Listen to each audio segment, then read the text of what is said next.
So when completing the bridge is really good for your buttocks in terms of the start of any rehab between your hips and your lower back.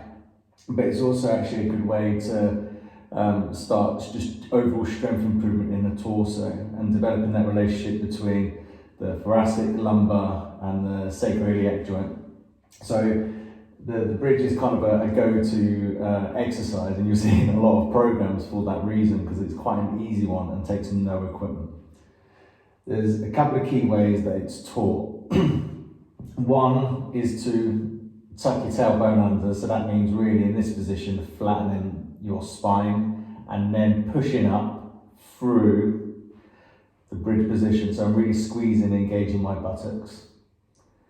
Okay, that's the first one, and you may give that to people who do generally need to mobilize their lower backs, and this is a great way to kind of offload the lumbar spine and create that hip extension, which everyone needs.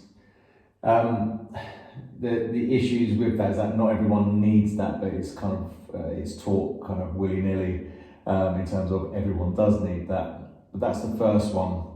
So if I've got a patient who maybe is struggling in lumbar extension, but they need hip extension, then I may teach them to tuck tailbone under, which means pushing the lower back in and then lifting up.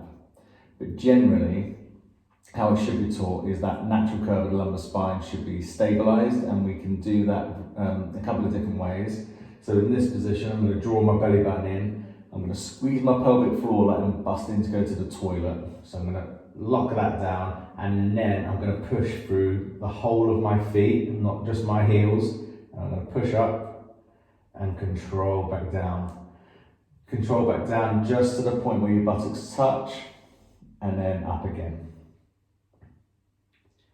Now, if this becomes too easy, you can go to more of a staggered stance, or increase your lever length, or you can go to single leg. So this toe points up and I extend through my hip. Easy peasy.